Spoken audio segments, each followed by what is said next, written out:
Okay, I promised a video in where I explain how I ended up as a single female homesteader in Panama. My journey began in 2014 when I was working as a nurse in Holland, and I got a burnout. I got depressed. Um, I just changed jobs, and then there was some sort of recession going on, and a lot of I wouldn't say like that a lot of nurses got fired, but suddenly they didn't hire any more nurses, and I just started with intensive care. So they said, okay, we're not gonna follow through with this program of teaching you to be an intensive care nurse. So I was fired. I lost my job, and I knew that I couldn't survive in Holland because I had a mortgage and shit. So basically, yeah, it was a terrible time, and I even just slept at friend's house because I couldn't really take care of myself well. And then I met someone online, and a guy, and he lives in Florida. And he invited me to come over for 3 months. So, yeah, I really wanted that. And here you go. I left with 2 suitcases and a backpack and nothing else. I left everything behind in Holland. I Yeah, I left my mortgage behind. I left my flat behind. I left my friends behind. I left everything behind. So then I lived in Florida, but yeah, I didn't want to go back to Holland. And I lived in Florida illegal for 1.5 years. But then I got problems with my health. I had very severe back pain, and I basically had 3 diagnoses in my back, and I needed surgery. Blah, blah, blah. So I needed to move out of the US after 1.5 year health problems. It made me do that, and then the person who I was still living with, he said to me like, "Oh, there are these islands, not so far from here. Those are Dutch islands." So yeah, I left then with 1 suitcase, leaving everything behind again. I left with 1 suitcase, and I went to Bonaire. That was a beautiful island. I really had an amazing time. I met new friends and everything, and yeah, I was in a wheelchair, so that was not so nice. But you just focus on the positive things, right? And there I was in my wheelchair having fun. And but in the meantime, I also opened a business, because of technical reasons. It was better to move to Curacao. So then I moved to Curacao, but I hated that island. There's a very big factory on that island making oil, and that stinks. So the whole island was just stinky, messy, dusty, dry, ugly, not nice. So yeah, I've always been inspired by Marcus Rothkranz, and yeah, he inspires people to live healthy and things, and to become like in abundance and prosperity, blah blah.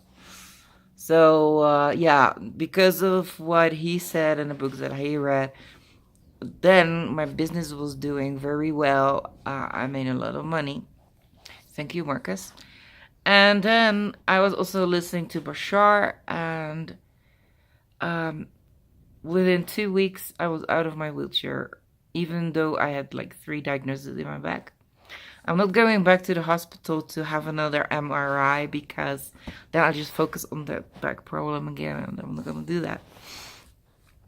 So, but Marcus also just inspired like the people just eat veggies and fruit, etc. But then I was living in Curaçao. I thought to myself, geez, I cannot grow any veggies here, and everything is so damn expensive. So then I was looking for another country where I could live in, and that was Panama. First, it was like, oh, everybody was going to Costa Rica, but then I read on the internet some negative things about Costa Rica, about being very expensive, a lot of criminality. So I thought, okay, I go to Panama. So I went on a holiday to Panama, and then the first week, I'm a very impulsive person. The first week, I bought a house, and I'm currently living in this house. I bought a house. And then later on, I wanted a piece of land. And then that piece of land is like 10 minutes drive away from my home here in Bocan, Paso Ancho, Panama. A lot of people who think about moving to Panama, they go to Boquete. Now, Boquete is very busy.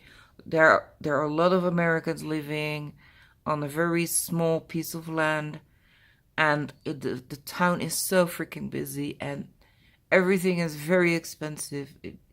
And then people advise me not to go and live in Bocan, but I went there, and it is so beautiful. And yeah, I can be alone very well. So here you go. I went literally to the middle of nowhere, and bought this house in Bocan, and then later on I bought the farm. Now, farming in Panama, it is not a good idea. I invested a lot of money in that farm, all for nothing. This whole area is agricultural, and the food prices, like wholesale price, it is almost nothing. You get like 20 cents per pound for tomatoes. And people don't give a shit about organic here. They don't value it, or they just don't have the money to buy organic produce. A lot of people are poor. So here you are, a lot of people are poor. You're living in an agricultural area, so you have a lot of competition, shit. So farming here, it was not a good idea. But yeah, that gave me the idea to do something else. I once provided veggies for that master chef Alain Ducasse. He came here to eat, and then they promised, oh, and then everything is gonna go boom. Well, it didn't. And all I could get for my organic produce was like $1 a pound, and I have been calculating, and to produce it is even more than $1 a pound. So basically, I was paying others, restaurants, to sell my veggies. I was paying them to sell my veggies. That because I was selling below my own cost price. So I had to invest to sell. And then I thought to myself, oh my God, this is not gonna work. I just I took the time to read myself into herbalism. I thought maybe that is a good idea. But then again, to have the customers, I would have to drive a lot. Because I'm living in the middle of nowhere, so there's not a lot of customers, right? Okay. So then I got a new idea, because meanwhile, I was producing a lot of vegetables, a lot of potatoes, a lot of beans and everything. And I thought to myself, oh God, I can just do this all by myself, because I have eggs, I have milk, I have meat, I have veggies, I have fruit, I have everything. So, yeah, I had invested my money in another piece of land. actually, I didn't want to do anything with that piece of land. I wanted just to have it and let it become like worth more over time.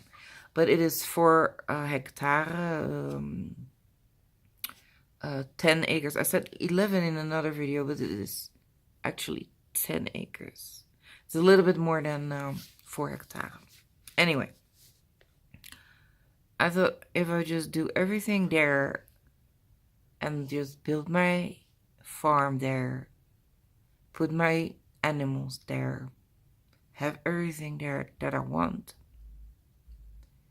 then I do not need much money anymore. I can rent out the house that I'm living in currently. It is a very beautiful house. I think there will be people coming to rent this house. It is not expensive. I think I'm just gonna ask like $400 per month. And with that $400, I can pay for my internet. I can pay for my phone. And for a little bit of gas. And when I'm just going to calculate everything that I need, it is not a lot. Like you need every now and again you need like a little bit of salt. I'm growing sugar beet at the moment, so maybe I can make my own sugar. Maybe not. Then I have to buy some sugar, but that's not gonna cost me a lot of money, right? Yeah. So that is the way I plan to live, and I'm very sorry because this video is just an impulsive thing because somebody asked me to make it, and I really felt like doing it. But I'm not a very good talker. I would really have to just have a script and just write it down in advance, and then think, oh, I'm gonna say this, I'm gonna say that, But I never made a script. Oh, I'm gonna explain this, I'm gonna explain. I just did it from the top of my head. Anyway, I'm sorry for me speaking a little bit slow, but I hope I explained everything well, and wish you a wonderful day, guys. Bye bye.